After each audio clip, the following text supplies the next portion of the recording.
لیکن یہاں جو ہے معاملہ صوم، اس سے پہلے مکی دور میں صوم کا کہیں کوئی تذکرہ ہی نہیں، نہ عربوں میں اس کا رواج تھا۔ یہ لفظ بھی عربی زبان میں تھا گھوڑوں کے لیے، گھوڑے روزہ رکھتے تھے۔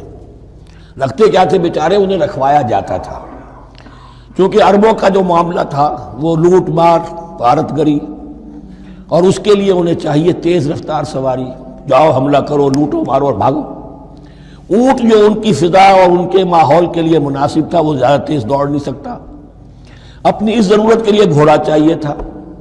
گھوڑے میں عرب کا سخت موسم برداشت کرنے کی عادت نہیں، نازک جانور ہے، وہ پیاسا تو نہیں رہ سکتا 7 دن تک جیسے کہ اونٹ رہ سکتا ہے، بھوکا نہیں رہ سکتا، وہ لو کے تھپیڑے نہیں برداشت کر سکتا، لہذا عرب اس کو رکھواتے تھے روزہ۔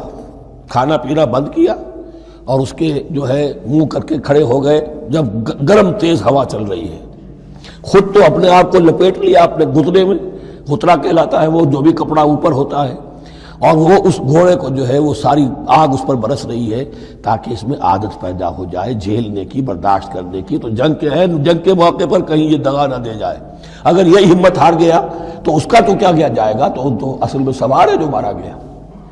یہ روزہ ان کے ہاتھ تھا، لیکن جب حضور آئے مدینے میں تو یہاں یہود میں روزے کا رواج تھا۔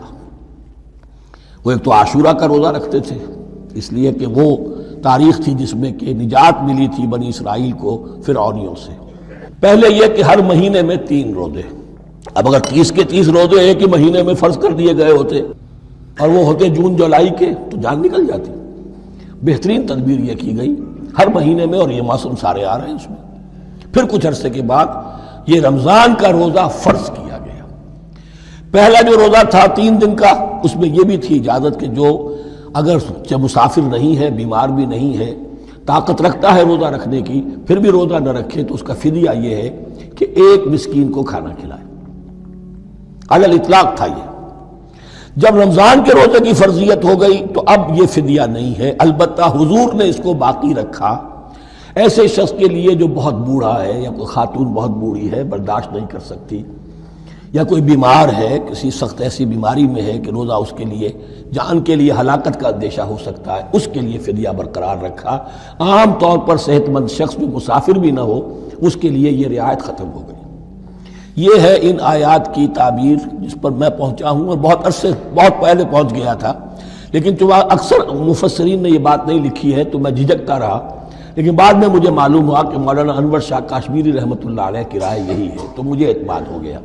اور پھر مجھے اس کا ذکر جو ہے یہ تفسیر کبیر میں امام راضی کے ہاں بھی مل گیا کہ متقدمین کے ہاں یہ رائے موجود تھی کہ پہلی 2 آیتیں جو ہیں اس روزے سے متعلق یہ رمضان کے روزے سے متعلق نہیں ہیں، بلکہ وہ 3 ہر مہینے کی 13، 14 اور 15 ایام 20 کے روزے حضور نے بعد بھی رکھے ہیں نفلاً، لیکن شروع میں یہ 3 روزے رکھنے کا حکم دیا گیا تھا۔ پہلی 2 آیتیں اس 6 آیتوں پر مشتمل رکوع، اور یہ ایک عجیب مقام ہے۔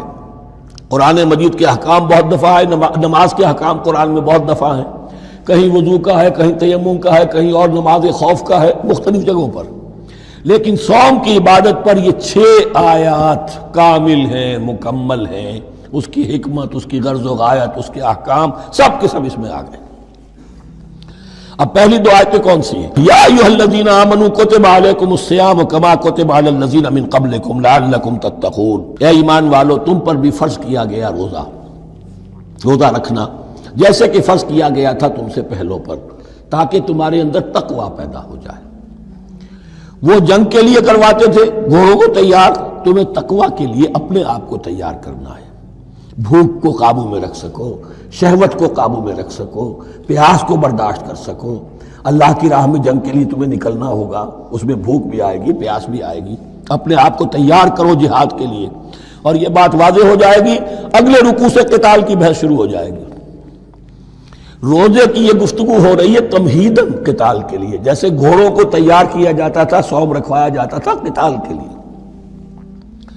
ایام معدودات، گنتی کے چند دن ہیں، یہ گویا کہ ثبوت ہے اس کا کہ یہ 2-3 دن سے زیادہ، معدود جو ہے وہ عربی زبان میں 9 سے زیادہ نہیں ہو سکتا، معدودہ جب آئے گا، ایام معدودات یہ جمع جو ہے جمع قلت کہلاتی ہے، معدودات، معدودہ بڑی سے بڑی رقم ہو سکتی ہے لیکن معدودات جمع قلت ہے۔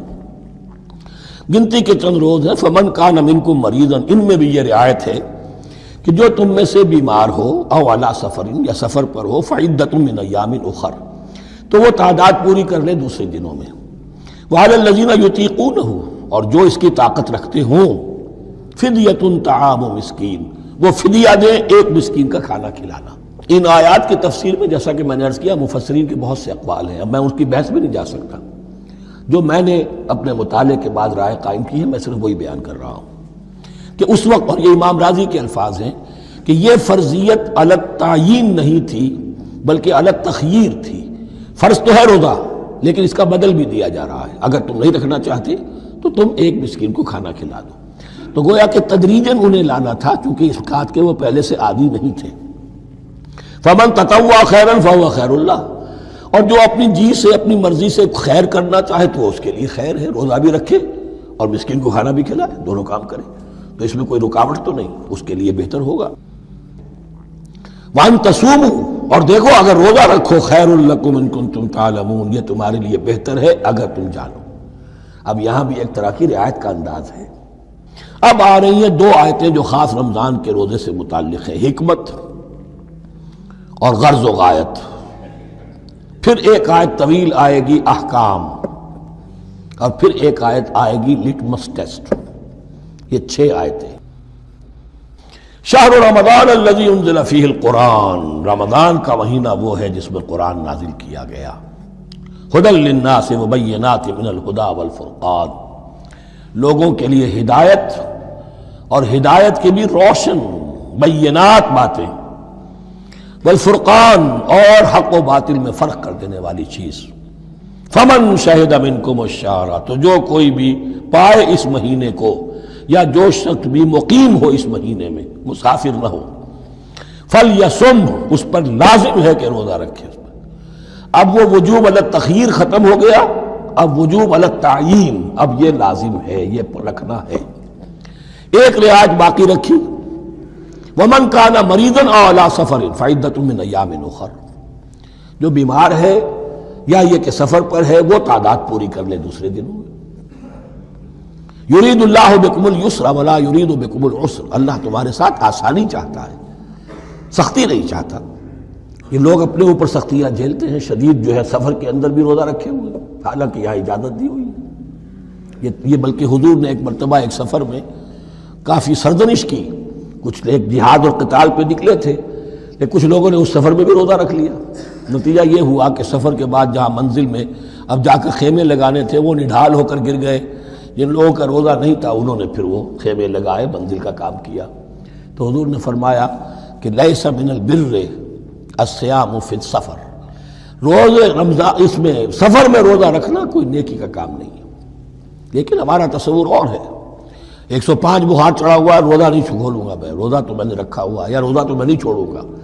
حالانکہ جہاں رعایت اللہ کی ہے اس رعایت سے فائدہ نہ اٹھانا ایک طرح کا کفران نعمت ہے. وَلِتُكْمِلُوا الْعِدَّةَ، لیکن تمہیں عدت اور تعداد اب پوری کرنی ہوگی. وہ جو تھی ایک رعایت کہ فدیہ دے کر فارغ ہو جاؤ، وہ نہیں ہے. وَلِتُكَبِّرُوا اللَّهَ عَلَىٰ مَا هَدَاكُمْ، اور تاکہ تم تکبیر کرو اللہ کی اس پر کہ جو اس نے ہدایت تمہیں عطا فرمائی. وَلَعَلَّكُمْ تَشْكُرُونَ، اور تاکہ تم شکر کر سکو اس نعمت عظمیٰ کا جو قرآن حکیم کی شکل میں تمہیں دی گئی ہے.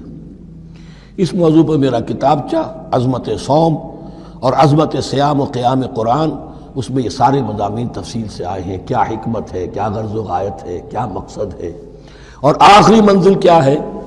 وَإِذَا سَأَلَكَ عِبَادِي عَنِّي فَإِنِّي قَرِيبٌ. مطلوب تو یہ ہے کہ تمہارا جو یہ جسم حیوانی ہے یہ کچھ کمزور پڑے، روح ربانی جو تم میں پھونکی گئی ہے اسے تقویت حاصل ہو. دن میں روزہ رکھو، اس حیوانی وجود کو ذرا کمزور کرو، دباؤ اس کے تقاضوں کو. رات کو کھڑے ہو جاؤ، اللہ کا کلام سنو اور پڑھو، تاکہ تمہاری روح کی آبیاری ہو، اس پر حیات، آب حیات کا ترشح ہو. نتیجہ کیا نکلے گا؟ تمہارے اپنے اندر سے ایک پیاس ابھرے گی. وَإِذَا سَأَلَكَ عِبَادِي عَنِّي فَإِنِّي قَرِيبٌ، تقرب الی اللہ کا جذبہ پیدا ہوگا. تو اے نبی، جب میرے بندے، ایسے بندے آپ سے میرے بارے میں سوال کریں، ان کو بتا دیجئے میں قریب ہوں، دور نہیں ہوں. یہ حقوق انسانی کا میرے نزدیک دنیا میں سب سے بڑا میگنا کارٹا ہے۔ اللہ اور بندے کے درمیان کوئی فصل نہیں ہے، فصل اگر ہے تو تمہاری اپنی خباثت ہے، اگر تمہاری نیت میں فساد ہے، حرام خوری تو کرنی ہی کرنی ہے، تو اب کس منہ سے اللہ سے دعا کرو گے؟ پھر جاؤ گے کسی پیر کے پاس، آپ دعا کر دیجئے، یہ نذرانہ حاضر ہے؟ یہ طریقہ کیا ہے؟ انسان کا نفس حائل ہے اور کوئی نہیں، ورنہ ہم تو مائل بے کرم ہیں، کوئی سائل ہی نہیں، راہ دکھنا ہے کسی رہنوی منزل ہی نہیں، کوئی پوپ نہیں، کوئی پنڈت نہیں، کوئی پادری نہیں، کوئی پیر نہیں، کوئی نہیں، جب چاہو اللہ سے ہم کلام ہو جاؤ۔ اس سے بڑا حق کیوں خالق و مخلوق میں حائل رہے پردے؟ پیران کلیسا کو کلیسا سے اٹھا دو۔